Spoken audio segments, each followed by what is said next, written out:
પાટણ જિલ્લાના રાધનપુરમાં છેલ્લા 2 દિવસથી પડી રહેલ સતત વરસાદના કારણે રાધનપુરની પરિસ્થિતિ ખૂબ જ ખરાબ હાલતમાં પહોંચી ગઈ છે। શહેરના બિલવાસ, દેવી પૂજકવાસ તેમજ અનેકો નીચાણવાળા વિસ્તારોમાં ઘરોમાં પાણી ભરાઈ ગયા છે। પોસ્ટ ઓફિસની પાછળના બિલવાસ દેવી પૂજકવાસમાં લોકોના ઘરોમાં 2 થી 4 ઇંચ પાણી ભરાયા છે। નાના બાળકો અને વૃદ્ધો પાણીમાં ફસાઈ ગયા છે। 4 દિવસથી પાણીનો નિકાલ ન થતા રહીશો ભારે હાલાકીનો સામનો કરવો પડી રહ્યો છે। સૌથી ગંભીર બાબત એ છે કે આટલી ગંભીર સ્થિતિ છતાં નગરપાલિકા દ્વારા કોઈ પણ જાતની પ્રતિક્રિયા આપવામાં આવી રહી નથી। પાણીનો નિકાલ, રાહત સામગ્રી કે બચાવ ટીમની કોઈ વ્યવસ્થા કરવામાં આવી નથી, જે કારણે લોકોમાં ભારે રોષ જોવા મળી રહ્યો છે। રાધનપુર તાલુકાના તમામ ગામોમાં પણ ભારે વરસાદ પડ્યો છે। ખેતરો અને ઘરોમાં પાણી ભરાઈ જતા ઊભા પાકને નુકસાન થવાની ભીતિ છે।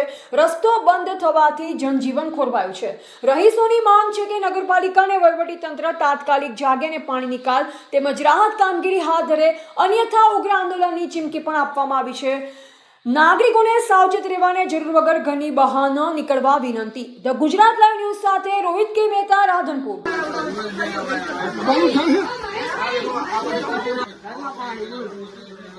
આખા ઘરમાં પાણી, હોળું પાણી હેડે, વાંચી આવો ને હેડે હોળું, વાંચી વાડીમાંથી આવે હોળું હેડે।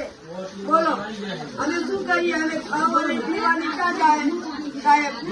હે મોઢો બીમારી મળે ક્યાં જાય સાહેબ? આ જેવો પાણી અમે પાણી ન મળો છીએ સાહેબ, તારે અમે ક્યાં જાય સાહેબ? અને પૂછા અમે ક્યાં જાય?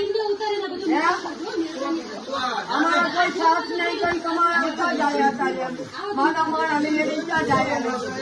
ઘરે ઘરે પાણી ભરું, હું આના પાણી આવે। બોલો અમારે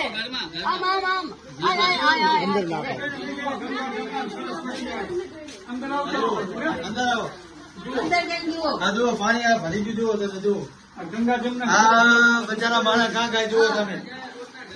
ઘરે ખાવાના બને, પાણી ક્યાં ભરવા જાય, ખાવા પીવાનું આખું બધું બગડી ગયું। આ બધું આખું બધું જો આ બધું ખાટલા પલળી જાય, ગોદરા પલળી જાય, બચારા વસ્તી ક્યાં જાય? બધા આવે એને જોવા કોઈ દેખવા નથી આવતું।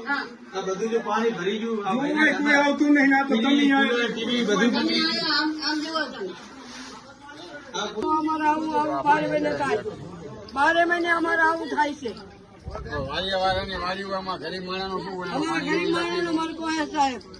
લા હવે તમે બોલો।